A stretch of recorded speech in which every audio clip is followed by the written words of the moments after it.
I just want to call this meeting of the When Will It End podcast lords together. As you know, we convened the podcast Lord Brethren meeting.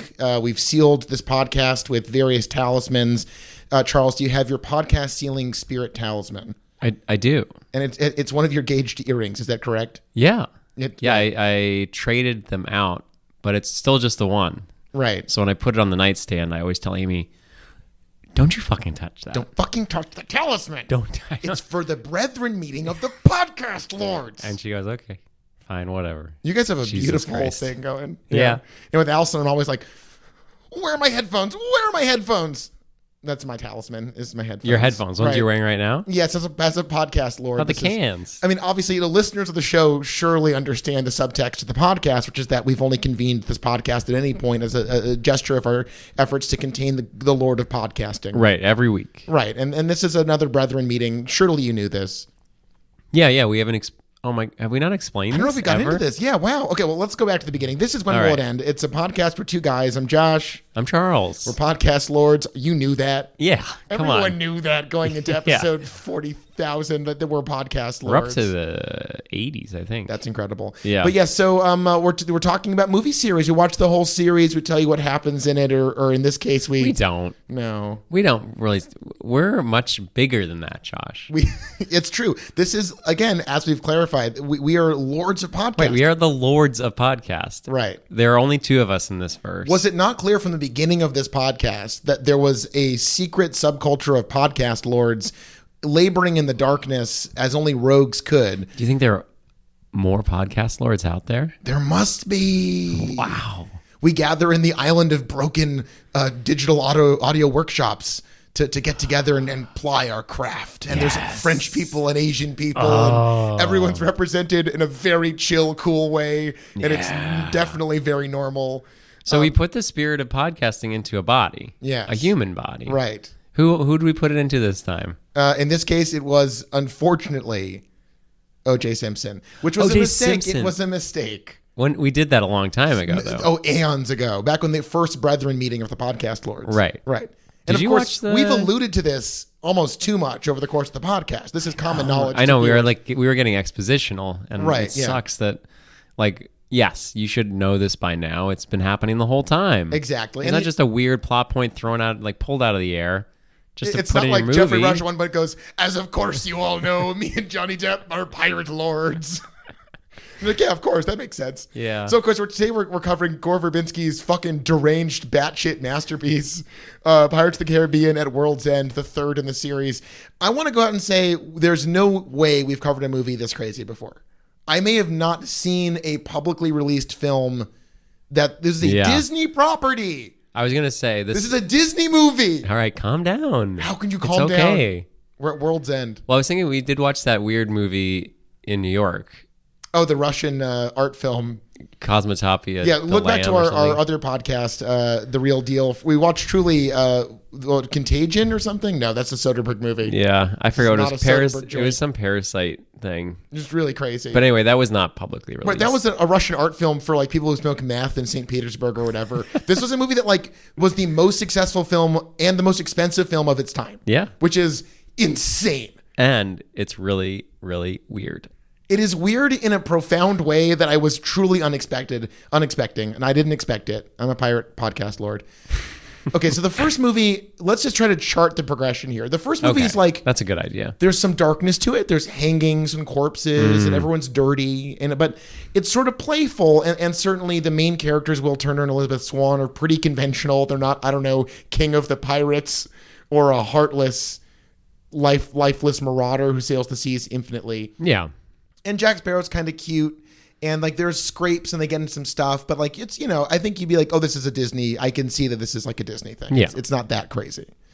2, how would you say 2 progresses from there? I think 2 get a little dark. Yeah. I mean, it ends with Keira Knightley killing Johnny Depp, and it ends with Orlando Bloom thinking that Keira Knightley is unfaithful to him. So a lot of it definitely is not a nice hero's journey. It doesn't really have. I mean, it's sort of. You can sort of compare it to Empire Strikes Back. I'm so sorry to bring up Star Wars. Jesus fucking Christ! I'm so here's the sorry. thing here's the major difference between this and Star Wars. There's no Cthulhu penis face in Star Wars. And Bill Nighy's blockbuster performance as Davy Jones in the second movie is definitely, in my opinion, the star of the second one. Yeah. If you want to talk about a weird turn, he is maybe the most aggressive villain ever in a Disney movie. He looks terrifying. He sounds weird. What I do love is how piratey everyone does. Yeah. Both Bill Nighy Everyone and does very piratey. Jeffrey Rush are like, it is as though Jeffrey Rush was killed and then pulled out of the dead to be a pirate. Right, so that movie ends with a reincarnation. You're like, this is getting wild. Like, they're fighting hammerhead crustacean men. People are getting reincarnated. I think Jack Sparrow was banished to hell. This is a weird movie. But I think I wanted to compare it. I'm just going to do it briefly. Okay. We're going to go into Star Wars. We're going to dip our toes in there. Christ. We're just going to run right out. Empire Strikes Back and this, both middle movies, both seemingly dark.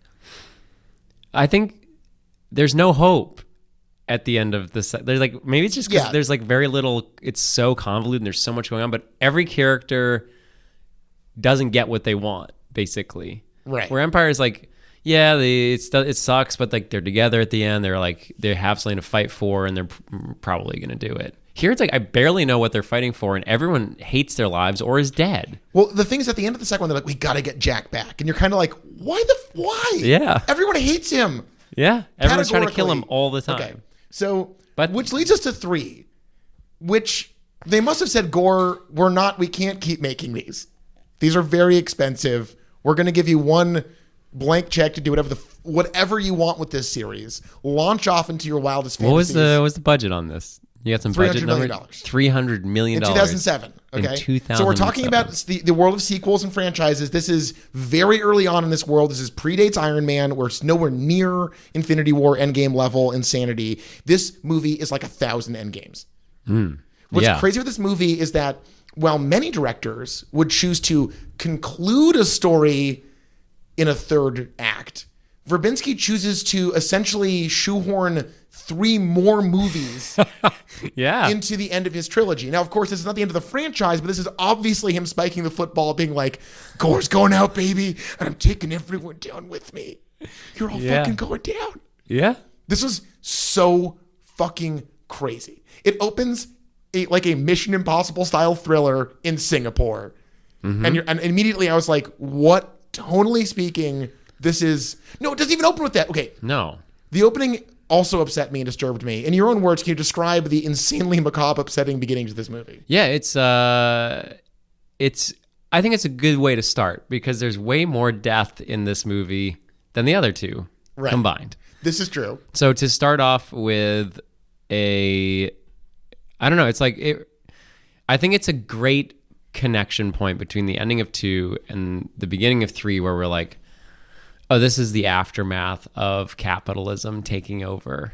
Genocide, essentially. Pirate genocide. Pirate genocide. And I like that pirates are, even though real life pirates are bad, like they actually do kill people. Though in Captain Phillips, we learned to sympathize with the Somali pirates because they have their own struggle. Oh. Look at me, I'm the captain now.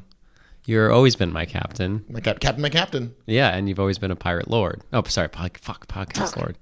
Okay. You've always been a podcast lord. Yeah, we'll fix all this in the edit. So just I'm the editor. Just keep moving. Yeah, it's I know. good. It's you don't good. have to tell me how to do don't worry my about job. it. Just snip. Please, you always tell me how to do my job. And we're back in the thing.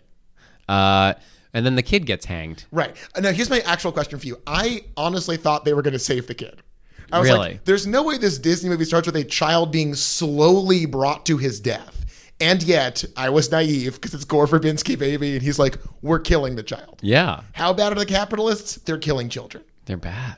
So, okay, this movie very quickly introduces a new pirate law that is... I'm not even sure. If you haven't seen this movie, I don't know if I could tell you to go see it. It's insane. It's 3 hours long, and it is truly like getting screamed at. But a new law introduced in the movie is that if enough pirates sing the pirate song... it triggers a meeting of the pirate lords at their secret shipwreck base. And this is treated like something we all understand. Because like the kids start singing, yo, and you're like, okay, sing it. A pirate's life for me. And you're like, okay, this is weird. What is the tone here? Then everyone starts singing like a musical, singing it around him. And you're like, what is happening? then it later is like someone just says expositionally, well, the pirates sang the Yo-Ho song and now we have to go to pirate meeting. As we all do. You think the people would do that all the time? You would just think, like to up the cost of the pirates, be like, let's go send them to the pirate meeting and just have like everyone in town sing the pirate song, like, haha. Okay, you raise a good point. This is a topic of radical democracy. Anyone apparently in the pirate world can start singing the pirate song, and if a quorum is met, through song, a pirate minion is met through chanting the pirate hymns, you have to have a pirate meeting. Is it just that one song, or can you sing any song? Oh, it clearly is that song. Yeah. But here's my thing. We've heard that song sung a shit ton in the first 2 movies. So it's a little... Like, I have so many questions about the sheer onslaught of pirate lore. Because earlier in the movies, it seems like the parlay, or like there's a couple rules. Right. Hello Poppet. There's a few like pirate rules. Yes, the Hello Poppet rule. Right. In this one, it's like being a pirate is very complicated. It's extraordinarily complex. I like it. Can I I hate to do it. I'm sweating right now. I hate to do it. But Star can Wars? I just Fucking, do them? This is fine, piece of shit. I just think Phantom Menace, it like everyone's just like rightfully called it to task for taking all the magic and the fun out of the Force, being like, oh, it's just midichlorians. And then they like, oh, it's not war, it's just trade bullshit. And it's like, yeah, that's boring.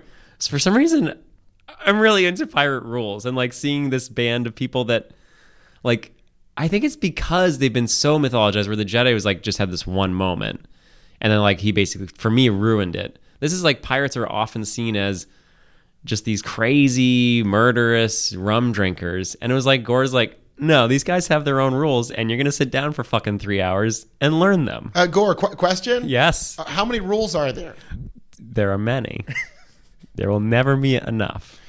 What's Gore's voice sound like? I'm Gore Verbinki, and I love pirates. Whoa! It's me, Gore Verbinki, the man of the pirates. He's all throat. Have you seen my pirate films? There's 3 and no more. Yes. Okay. So very quickly, this movie starts on a strange Les Mis level, like hell yeah, weird, dirty musical, and then we segue into an undercover mission to Singapore to meet Chow Yun-fat, who plays another pirate lord, which is again an idea that basically is told to us in conversation, and then it's like, oh, it's pirate lords. All right. Lords. Yeah. Also, he was, when the movie was released in China, almost all of his scenes were cut out. Really? Because they considered him to be an offensive depiction of Chinese culture. Okay, well, this is my thing. Yeah. One, Gore Verbinki, as we know, is a big fan of being like, how to set the mood in a scene. I'll drench it in a single color. And water.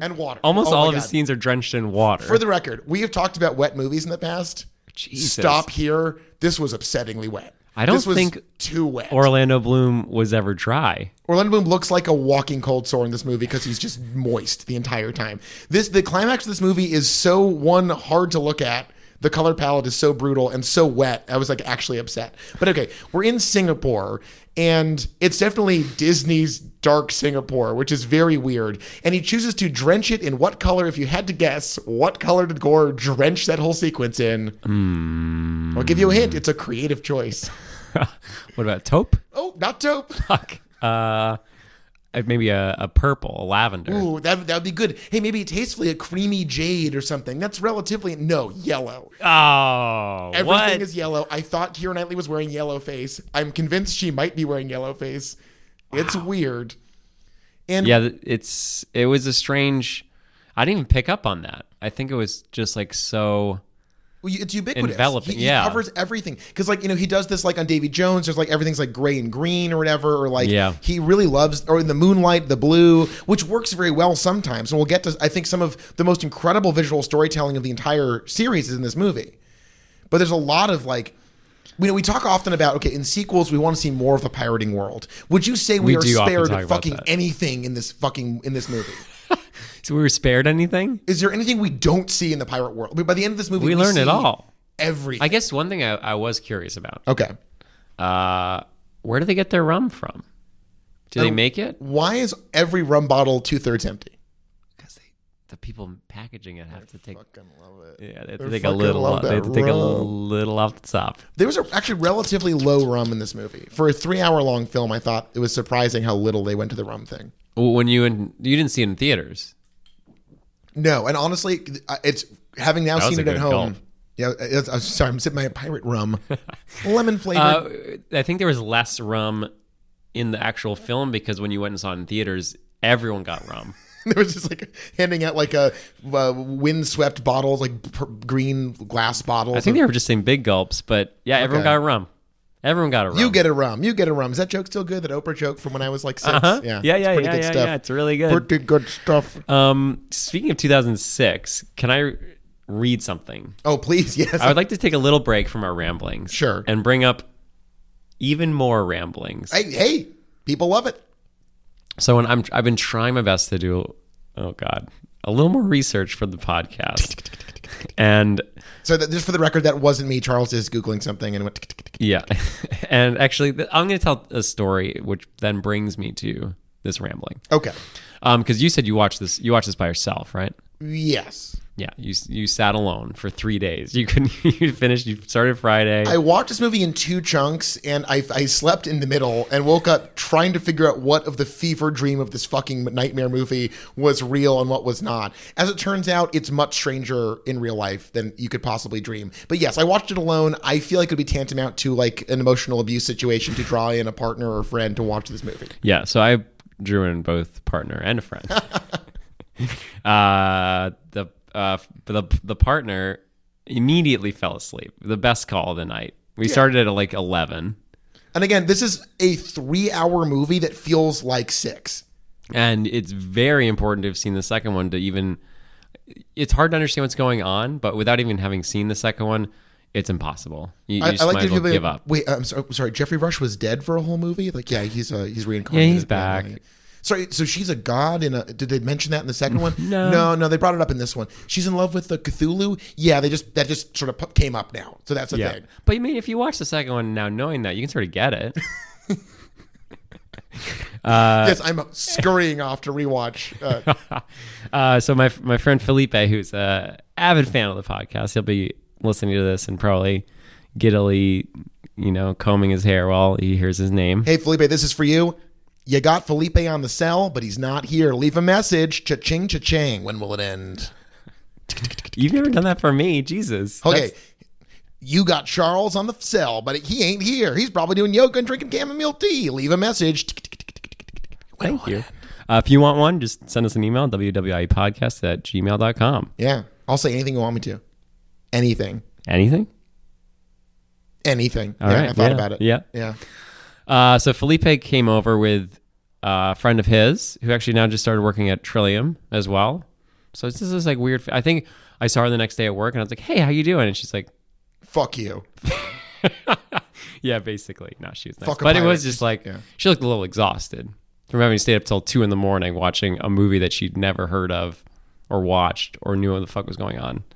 But Felipe, I thought was really fun. He had a very nice spirit about it. His idea was, I was like, do you want me to like recap the first 2 movies? Do you want to watch like I'm sure there's something on YouTube that's like, here's what happened in Pirates 2. He's like, you know what?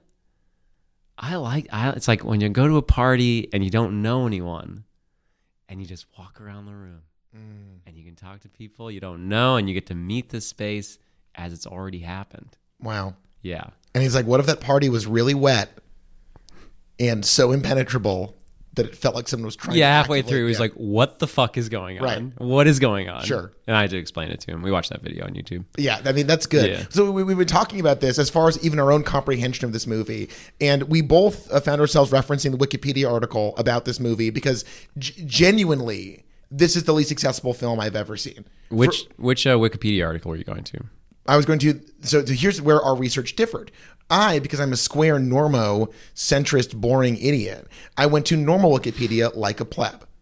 Yeah, and I went to the Pirates Wikipedia. Now, okay, I wanted and to... the plot synopsis on the Pirates one is like shot for shot, and I actually sort of got an idea of what was going on. Okay, just for the record, 1, 2, 3, 4, 5, 6, 7, 8, 9. The plot summary on Wikipedia is 9 paragraphs. Wow. And it omits the most confusing part of the movie, which we will, in short, just stick with us. We're going to try to break down a part of the movie that actually was so perplexing that on Wikipedia it is simply referred to as a complex series of deals.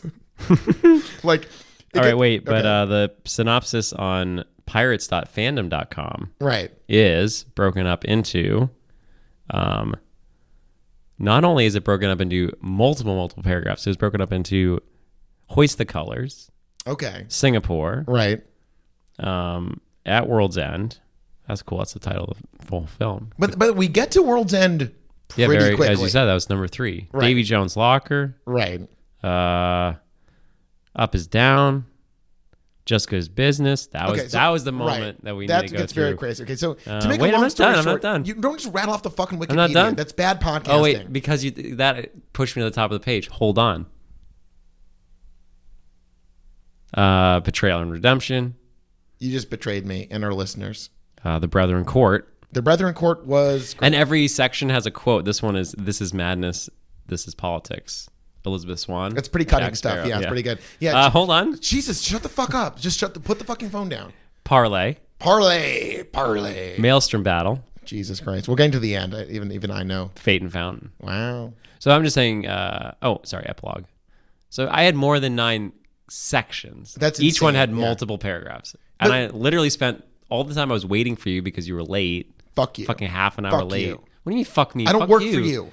Yeah, I know, but you told me to get to your house at fucking Yeah, it's called a false deadline. That's what 12:45. producers do. I'm smart.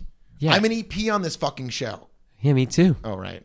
Yeah, and then I get here and you're like, oh, I'm going to be a half hour late. I'm like, well, first of all, you gave me a half an hour window of when to be here between 12:30 and 1. Yeah, that's relaxing. You have time Yeah. to stretch. So what do I do? Take a fucking walk. I don't know. Why'd you want me to go to your house so Be an bad? adult. Because initially I was going to go home and walk the dog first, but then it became clear that was a disastrous plan. I'm glad I forced you to come here. I know, much like in the pirate movie when people were forced to do things they didn't want to do. You know what I wish was more happening? What's that? Walking the plank. They really Zero walkings There's of the plank. no plank walking in this. Can you imagine? Like, just imagine. I think that's been so like put into this pop culture idea of like when you walk the plank, you always get saved or nothing. Like literally, you just fall into the ocean Okay, so to die. you're underscoring part of this pirate experience, which we get a lot in the first couple movies. That being a pirate is disgusting and horrible, and you'll probably die and then be reincarnated or become a fish man. Not a lot of great choices. The body count in this movie is actually staggering. Very and I was high. kind of like, the tone of this goes so far off the rails into just a level of bleakness that's like almost gut churning.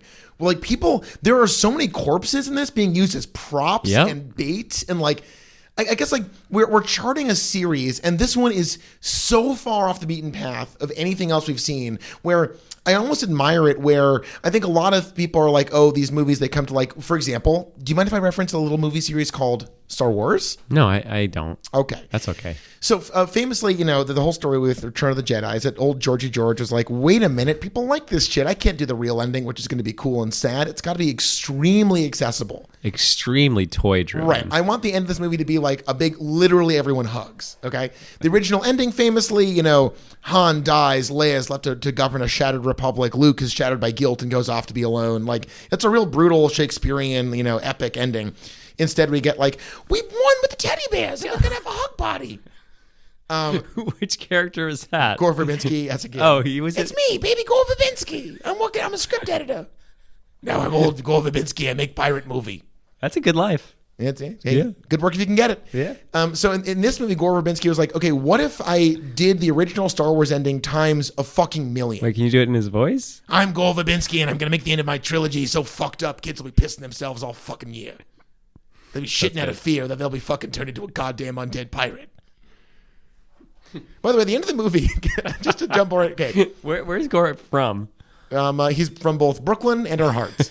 At the end of the movie, Elizabeth Swann is deposited on a random island, and then in the after credits has raised a child and is wearing clothing and just living on this empty island. Yeah, waiting for her will. Well, yeah, which I found very confusing. I was like, where the fuck is she? Why did they just dump her in the middle of nowhere? I was confused too, and I did remember all the rules they told me. The 10 years passing between visits. Which is all new in this movie. Yeah. They introduce so much lore that it is genuinely staggering. I thought I missed stuff from the first 2 movies, but no, it's all self-contained fucking batshit insanity. Yeah. That thing I was going to read to you. Yes, oh, of course. But it's actually a real thing. Okay, because the last 2 episodes we started off with a review. And usually an effusive IMDb review from a normal civilian who's got pirate fever, usually Jack Sparrow fever in their trousers, if you know what I mean. No, I Their don't. fucking dicks are fucking soaked for Jack Sparrow. Or clits are big. Sure, pick one. I don't know. Yeah. Butthole's clenched. Either way. Everyone's Oh, got I would one. never clench my butthole. For a Jack? Ebert, in the ravings of his illness in 2007. That's very tasteful. And you really handled that. I really don't like Roger Ebert. I will say that when he's right, he's right. When he's wrong, he's so wrong, it's like staggering. I think we talked about this earlier, but it's like I think critics from, almost all of time, so maybe we're getting better at it, we're like, you should spend your money this way and don't spend it that way. This isn't worth anyone's time. It's bad. Isn't worth half a doubloon. Yes. I'm a pirate movie critic. Oh my God, we should just switch. I found the tone of the film condescending. Anyway, so Ebert's not my fan, but Felipe loves Ebert. Oh my God, what's that? I'm vaping. Can you vape in here? It's mint flavored. It's my office. Wow. It's my office. When did you start vaping? What is that? It's a Juul knockoff that I got on a vacation outside of Pittsburgh because it was on sale for 99 cents. Wow. Yeah, Juul's like $45. And I was like, no thanks. And what brand is this? I'm not plugging a brand on the podcast. It's a rival brand of Juul. They're trying to like reboot themselves. They're trying to get like a $15 billion evaluation or some shit. So they're like selling this for like $1 so people will get hooked on their product. And it's great. I love it. I wanted to fidget and I'm enjoying it. When I'm done with this second pod, I'm going to never do it again. All right. I hope so. I had this friend who did it for like a couple days. And when he lost his Juul, he was so like addicted to nicotine. He went out and bought a whole new one. Your friend is weak. Yeah. And I a told broken him that. person. I was like, dude, what the fuck's wrong with you? Yeah. Yeah. Addiction is a choice. Okay, go ahead. Anyway, this is called Pondering Pirates. It was written Really? That's what they went with? It was written by Roger. Not they. Okay. That's what he went with. Okay. While I was in the hospital. Roger Ebert wrote this on May 24th, 2007. It is subtitle, not a review of Pirates of the Caribbean at World's End, just some idle speculation. Would you like to go through this with me? It's a list. I would, and honestly, right off the bat, he is absolutely right. Trying to review this movie is impossible. Now let's see what he speculates about. Okay, yes. Number one. Does the word ship shape mean nothing in the pirate navy? Their ship, the Black Pearl, looks like it should be dipped in easy-off oven cleaner. Coming out swinging. Damn, Ebert. Like me just move on to number two? Okay, sure. By what evolutionary... Sorry, number two. So sorry, his big problem was that the pirates were too dirty? That was number one. That's the whole thing. They're fucking disgusting. Not the pirates, the boats. Specifically the boats. Well, why would the boat be any cleaner than the pirates? I understand that. They're all like Ebert, covered in pus the entire movie. I don't know what was wrong why with did the fishmen become normal at the end? I didn't get because that at all. Will is a nicer captain, man. So wait, Davy Jones was making them be crustaceans? Yeah. What? I think so. They never explained it. No, they don't. They're covered in like what looks like snot, and they're just like normal, but they're just immortal. And then but they become not, a part of the ship. It was if they're there so too long. confusing. Yeah, I liked it. I guess. I like that they didn't need to explain it. I think they're like, we're not making Orlando Bloom ugly. I think his contract said, look, I'm not going to be fucking ugly in this movie. Impossible. I'm the prettiest. He's prettier than anyone in ever. He's prettier than Keira Knightley. Mm-hmm. Keira Knightley's really handsome. She has a strong jaw. She's a little fish, like, little kisser. Little fisher kisser. And Orlando's guy's like, I've got a little mustache. Who has a little mustache? Help me, Will Turner. Bootstrap Bill's boy. Boy. By what evolution? Okay, Number two. By what evolutionary pathway did nature? Actually, this speaks to what we were just talking about. Okay. Did nature supply Davy Jones, Bill Nighy, with a face of squirming octopus tentacles? Question mark. What is the advantage? Question mark. Hold on. Wait, there's one more question mark. Okay. To help him win a hot dog eating contest? Question mark. Wow, really, this is not the high point of Ebert's Ebert's brain must have been hold on. malfunctioning. We are shown repeatedly in this movie that his little tentacles can play piano. Sure. They can hold on to keys. They can help him in fights. Yeah, well, like this is what Ebert was thinking about. Like he's just like he saw a dirty ship and he's like, no. So he thought Cthulhu penis face wasn't realistic enough. Or had a purpose. Like he needed that face to have a purpose. He looked fucking baller as Ebert, shit. By the way, the effects of his face are incredible. You know what they also do? They hide the fucking key, Ebert. Where were you? You dozing off during that scene? It's only the key that is the lock to the chest that holds his beating heart that the Dutch East India Company steals to control the fucking high seas, to kill all the pirates that can control the high seas. Dum-dum. Duh. All of number three. Okay. All of Davy's crew members seem to have spent spent long years in the briny deep. Their face is being colonized by lower orders of marine life. I don't even want to read this. Read it. I don't even know what it means. They look like the before in a before and after advertisement when the after is scrofula. That's a deep cut, bro. I don't like. Is that a disease? Look, what's scrofula? I'm gonna look it up. How do you spell scrofula? S. Okay. C. R. I'm just gonna look something close to scrofula. Oh, that's only one R. Okay. A Latin word for brood sow, and is a term applied to tuberculosis of the neck. Cervical tuberculosis is infection of the lymph nodes. Jesus. What did Ebert die of? I don't think it was scrofula. All right. Maybe it was just hot in his mind. Or his wow. neck. Okay, scrofula. Well, we learned something today accidentally. Thanks, Ebert. It's the fucking weekend, though. That fucking sucks. Yeah. 4. Okay. Is Johnny Depp, that splendid actor, signed up forever? God, we were all so young in 2007. Yeah, he was a splendid actor. Yeah, he sure was. Let him take as a cautionary note that Johnny Weissmuller once ranged up and down the aisles of a flight to Cannes, uttering the Tarzan yell. So he's concerned that Jack is too deep in oh my God, I just did it. That Johnny is too deep in Jack. Jack's too deep in Johnny. Where does Jack spit? And it's so. Can you imagine Johnny Depp as a lunatic alcoholic who is rude to women? I cannot. And has an estranged relationship with his father. Wow. And dresses like a fucking psychopath. Was that big man his father or his brother? Keith Richards was his father. His father. Yes. The pirate lord. It's highly implied. Yes. Well, he says how's mom. I assumed they were brothers. Brothers. Because No. I guess, wait, my parents are divorced and don't really talk. Quit boasting. I'm just trying to say, if I said to my dad, yeah, I guess I'd say, how's mom? Yeah, so I guess it could be either. Okay. I mean, I'd say that to my brother, too. Wow. But they had different last names, right? I don't know a lot about pirate common law stuff. There's almost no way. Oh, wow. Wait, really? They didn't go into that? We have to talk about the wedding. No, we do see a pirate wedding in this movie, which true. is fucking legit. There's only a few bonkers. more of these. Okay, There's only a few more. Number 5. Actually, I'm going to skip number 5. It's boring. Number 6. Okay. This is my favorite. Fire away. There are 2 that are my favorites. This is one of them. Was Scroffield one of them? No, we haven't gotten to the other one yet. All right. Number 6. There's a cute monkey who, like many movie animals, always supplies the correct reaction shot. But with Cannon to the left of him and Cannon to the right of him, isn't it miraculous that he never has an accident on a sailor's shoulder?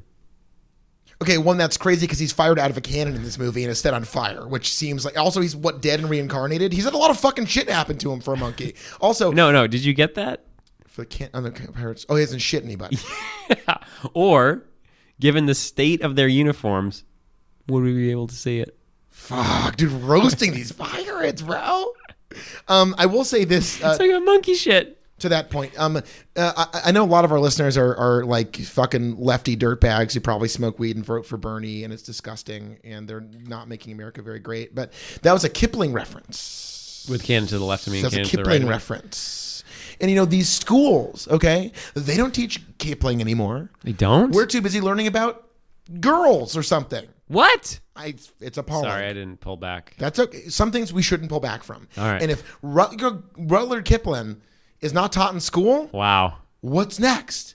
We won't teach the Bible in school? What? Sorry. Yeah, I know. It's okay. No, I felt the same way. Yeah. I feel the same way. My next... skipping to number 8, my other favorite. Okay. Number 8, in a sword fight, Depp has his sword hacked in 2. Remember that? Famously, with Davy Jones. He thrusts the stump into his scabbard. That's a good sentence. I'll say it again. Yeah, please. You want to say it? He thrust the stump into his scabbard. That's a really good... That's like from Singing in the Rain or something. Remember that scene where she's... No, not that scene. The scene where she's like... Make him laugh. Yes, that scene. Yeah. He thrusts the stump into his scabbard. That actually, this is a thing in English classes. That sentence contains all of the sounds of the human language and every letter. I thought it was the quick... barnyard fox skips into the cellar's door. I thought it was the big brown fox jumps over a dog.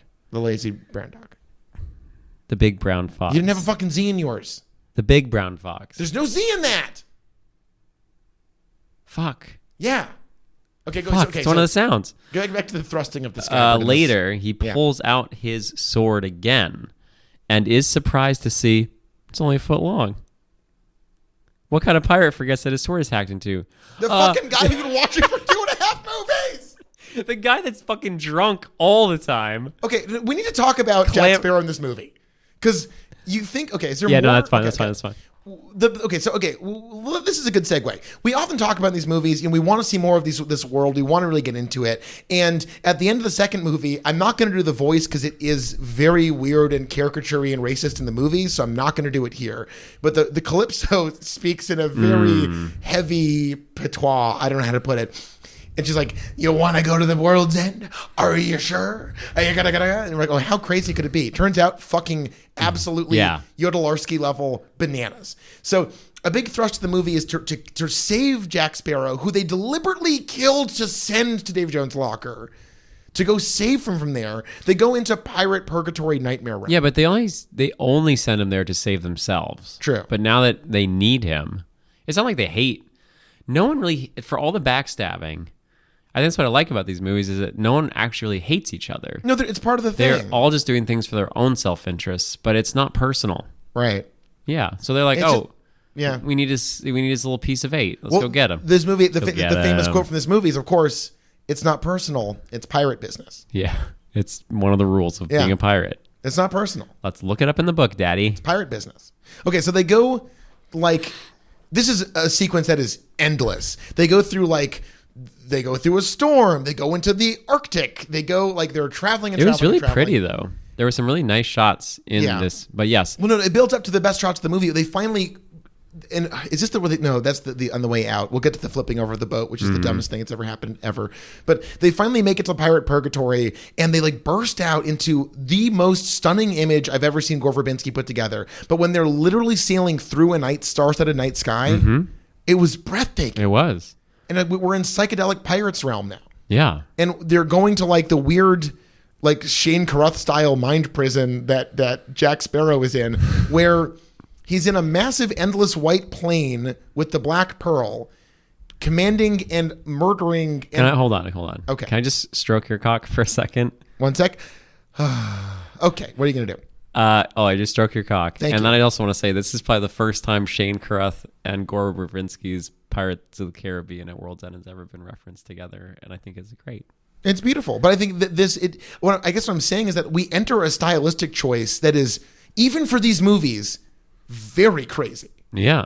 And I was not expecting this, and I don't know if it's the undoing or it's either the icing on the cake of this insane movie or some of the worst filmmaking ever. I truly don't know. As a choice, it is hard. It's hard to figure crazy. It out. I will say, reading the trivia in IMDb, all of this is not in the novelization. So the novelizations, which normally exist to flesh out movies and add in detail, they're this is, how do we even communicate this? Yeah, it's hard to write. Right. So we'll attempt to explain it to those who I could write it, though, because I have a BA in creative writing. You can do anything. And I could do that. I believe in you. Can we just pause? Yes. While I write that chapter? You want to add it into the novelization? Yeah. Okay. So I'm watching Charles. He's left the. Okay, he's left the office. Wait, I don't need to leave. I don't need to leave. Brum, brum, brum. He's driving to Barnes & Noble's. Creak. I'd like to buy the Pirates 3 novelization. We have it in stock. Cha-ching. Okay, and creak. Vroom, vroom, vroom. Creak. Okay, he's back. He has the novelization. He's reading it. He's fucking ripping through it. Okay, he's so smart. It's amazing. Okay, he found the missing part. Okay, he's licking a quill pen. He's pulling out parts. He's now gluing it into the book in front. This is fucking amazing. Okay, it's done now. All right. Yeah, okay. I gotta go back. Okay, to return. Okay. Creak. Creak. I'd like to return the book. I added a chapter to it. That's all right. We have a full return policy. Here you go. Thank you. Creak. Creak. Okay, Charles is back. It's done. Wow. The job is done. We took the long walk and it was good. I told you I could do it. He did great. I loved it. Honestly, man, everything I learned from Nell, from Scott. Thanks, you. Scott. Couldn't have done without you. Yeah. Yes. So Johnny Depp is commanding a crew of his own psyche. So it's like there's now a shit ton of Jack Sparrows. They're all trying to eat a peanut. They're all trying to eat a peanut or something. It's the peanut motif closest continues. Tongue shot I've ever seen. It was very gross. We were talking in Jaws about that close up on that candle. This is the closest tongue I've ever seen in my life. So they love their reveal shots of Jack Sparrow in these movies. Okay. And this one is definitely the weirdest, where we just see the lower half of his face against a white backdrop. It is very strange. So I guess, like, you know, we're talking about series here. Is this fan service or a level of indulgence that's just delusional? I disagree entirely. I think this there's a binary. It wasn't. Okay, go ahead. Yeah. Oh, I don't think this is at all fan service. Okay. This is what you do. You make a movie that's pretty normal. Okay. And it's a Disney movie. Everyone goes sees it. You make a more expensive movie that's not very normal, but it still has your same characters and they're all great. And everyone goes sees it.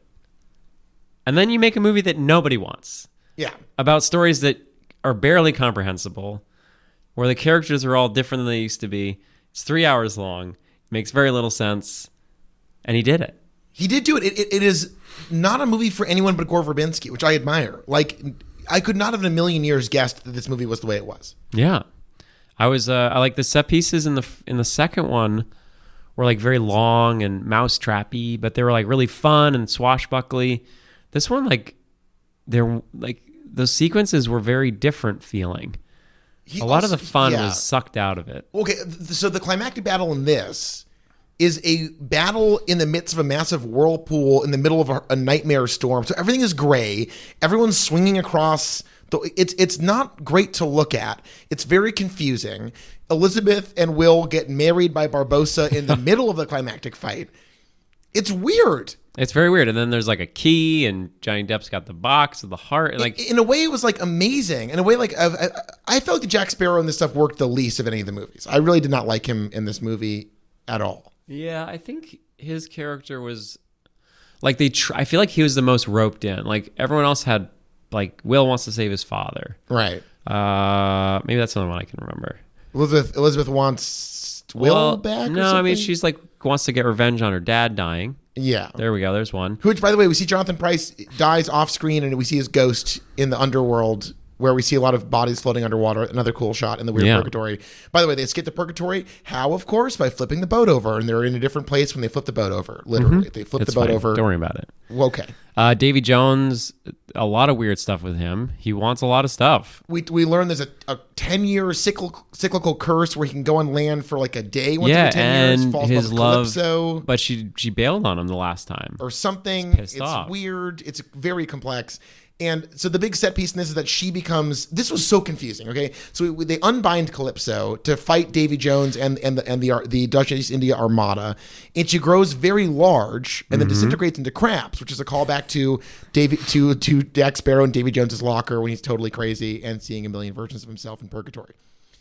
As you do in a Disney movie, of course, the most expensive movie ever made at the time. What the fuck? Why not? So she disintegrates into crabs. I'm like, okay. She's going to like go underneath the ocean and pop up again or something cool. Yeah. And we'll see more Calypso, like some sort of conclusion to that story or her character in any way. And no, that's it. She's just gone. Yeah. Does she create the Maelstrom? Is that her? Yeah, that's her. It? She creates the Maelstrom. Very confusing. Because she just wants to kill everybody at this point. By the way, Mr. Gibbs goes, it's a Maelstrom! Who's Mr. Oh, yeah. With I the love meat Mr. chops. Gibbs. He's great. He's the only guy who's with Jack at the end. Right. And then Jack leaves him behind. It's a huge dick to him. Yeah. But that's as you do. Everyone just fucks each other over and again. It's great. Doesn't he slap him? He slaps him, yeah. The two prostitutes slap him for being rude. And by the way, it's not cute when he's rude. He calls one of them fat, and she's quite thin. Yeah. He's just like a huge fucking piece of shit. And everyone's like, dude, fuck you, Jack. You absolutely suck. And that's like basically the end of the movie. It's like, fuck you, dude. Yeah. And he sails off. What does he say? I'll live a life of pirates. He's like, you know what I like? Being a pirate. Yo. And then too many people join him. He's got to go back. It's fucking nuts. The brethren meeting. Oh my God. This movie was exhausting. Okay, so I want to do a thing where we talked about this earlier. We don't have a million hours to do this. We both have to go to men's yoga in a little bit. We do. Yeah, and honestly, nothing says Sunday to me like talking about Pirates of the Caribbean 3 and then doing yoga. And then talking And then about watching Pirates. Pirates of the Caribbean 4. This is the life we've chosen. In the middle of the movie, I don't even remember how we got here exactly. The shitty little runty head of the Dutch East India Company does a series of complex dealings with Jack Sparrow. We're going to watch with the closed caption songs. It was very confusing. I do like that you're an hour and 4 minutes in. And it's still the most confusing. But also it's still like the red line's very short. Yeah. Okay, so basically the Dutch East India guy is trying to make a deal with Jack Sparrow where he wants to find the pirate enclave meeting so he can who want to defeat him and Davy Jones, and he's dealing with Jack Sparrow to learn where that is. It was very confusing to me. Also, I hated his death. I thought it was a real letdown. His what? The bad guy's death. The Yeah. Dutch East India guy. I mean, yeah, I thought it looked really cool, but it didn't really give too much closure to his character. He just sort of got betrayed, which Also, I guess is how things work in this movie. But they blow up just his one ship and the whole armada just goes away? What the That's fuck? how it works. That doesn't make any sense. There's like a million ships. Yeah, I know. I agree. I think when I've mentioned Star Wars in the past, I hate doing it.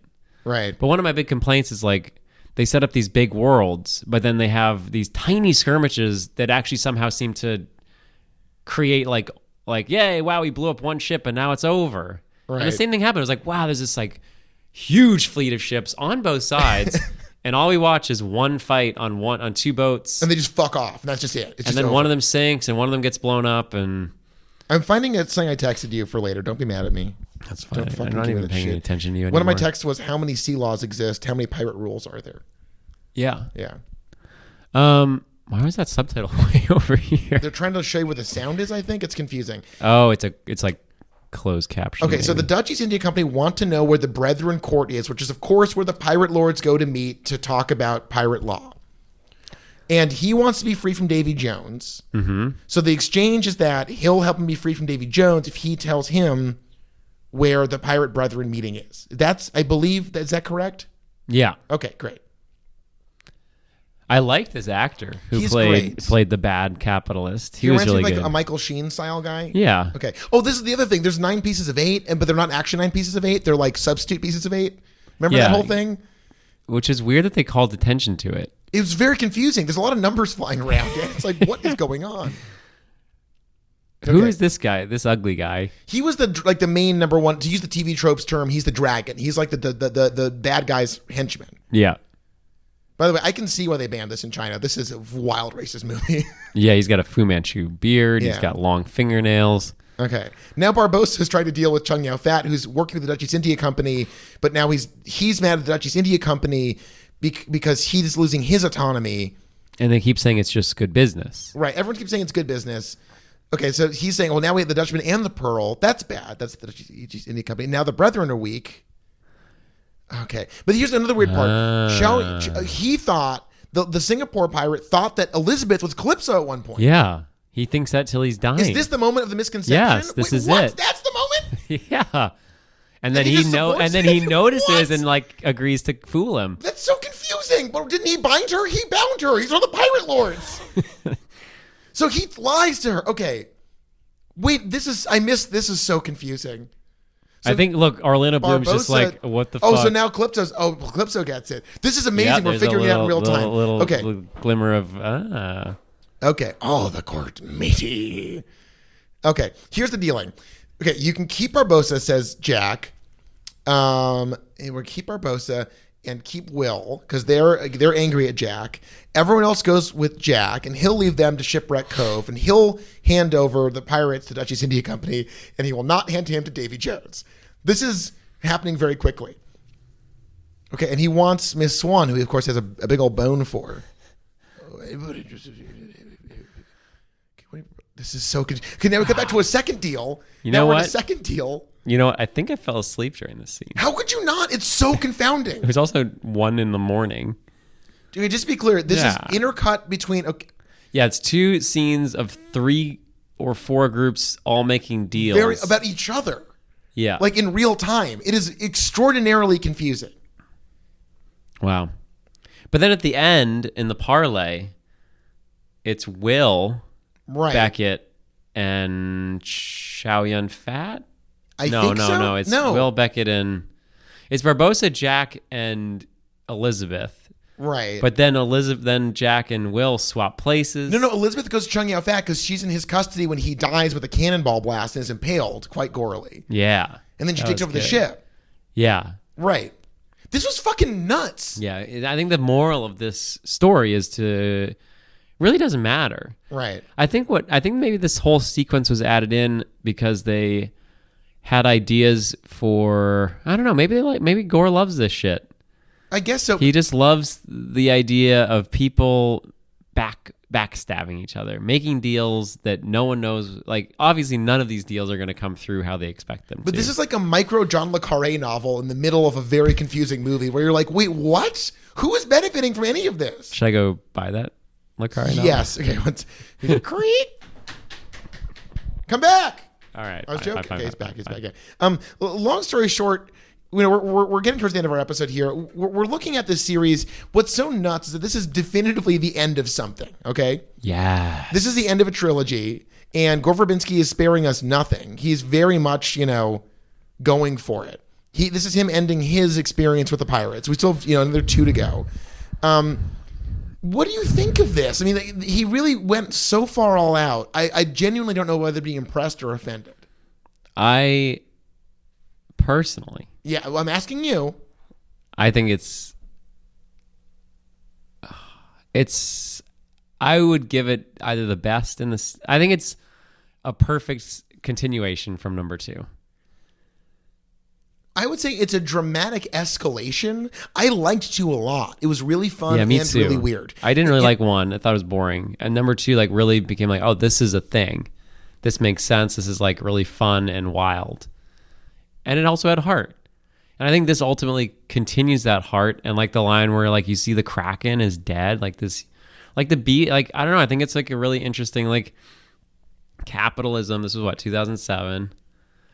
I don't know. We're like right up in that. We're getting to the recession. The recession's months away before the most expensive movie of existence up to this point comes out, which is this. And it's interesting that this comes out before that, where it's like capitalism is making the world a less interesting, less beautiful, less human place. Well, I wanted to share a quote from this movie that I actually thought was like really kind of beautiful and heartbreaking, and the best acting that Mr.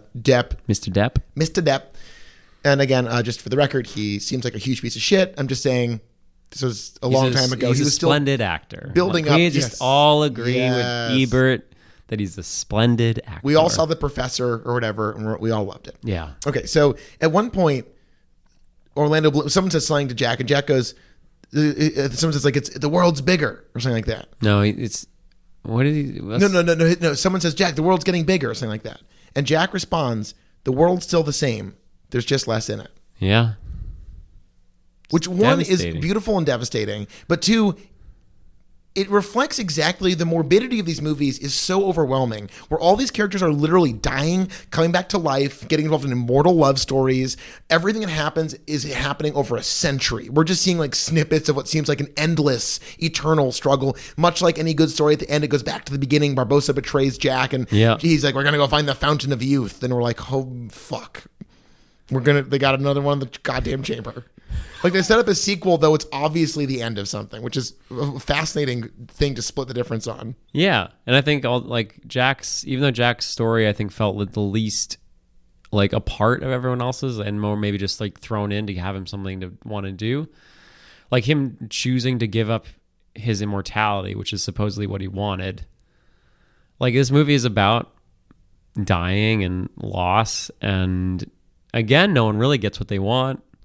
That's huge. Like Jack Will and Elizabeth are still basically separated, even though they're married. Well, can we ask, sorry, just about that. When did they fuck? They had 1 day together before he was called to. Oh, so he's like, I'm going to impregnate you, then leave for a decade. She's like, yeah, great. Fine. Oh, on this island where I'm alone? Yeah, sure. Fucking baby me up. Babble. That's babble me up. That's how I ask if the person I fuck wants a kid. You want to get babied up? Babble. Yeah. Everyone says no. It's a pirate thing. It's a podcast lord thing. We're both wearing shirts that say it's a pirate thing. Yeah. And pirate lords. Meeting of the brethren, the enclave. And I think we're what you said earlier, I think is very true. This is either the best or worst thing ever. I really like, this was not enjoyable to watch in the way that 2 was, and much more enjoyable than 1. And I think this is the classic problem with franchises. I think we're going to confront this in a lot of the series that we're going to be watching for this wonderful, wonderful podcast, which maybe one day people will be able to financially support. Maybe. Which is that in movie 1, Jack Sparrow's like, oh, I'm a doofy, I'm a slutty doofball, and I'm a fucking Goomba, look at me go. And this one, it's like, I'm a reincarnated pirate lord, and I control the high seas, and I can never be killed. And you're like, what happened over 2 movies? Yeah. And it's genuinely staggering. So that's my problem. Like, I want to give Verbinski credit for truly being given an unprecedented amount of artistic freedom to make a movie, make something that is like defiantly incomprehensible and unlikable. Like, it's amazing. Like, I have great respect for him to make a movie that's this complicated. The Lord of the Rings, not a single one of those movies has an ounce of the complexity of this movie alone. No. That was a very clear cut. Right, that's like 17 hours of whatever, of high fantasy fuckery that's relatively easy to explain to people. Oh, Sauron's the bad guy, Sauron's the bad wizard, there's good wizards, they fight, I don't know.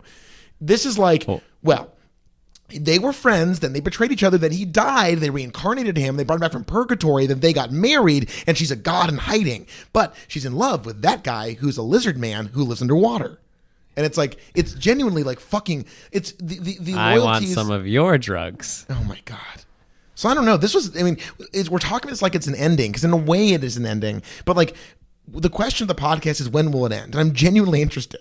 Yeah. Are you excited for 4? I think it's going to be different. I think it was a new director.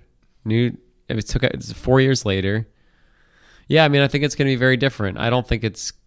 I think the gore touch worked for me. I was pleasantly just enjoying that it basically was like, fuck you Disney, fuck you audience, fuck you everybody. I'm going to make this weird thing that I want to make. That's down deep. It's like really dark and really like about all the ways that we fail each other. And like, it sort of celebrates the freedom of pirates, but ultimately it also shows how like limiting it is to just be by yourself all the time and like working for yourself, and no one is connected to anybody.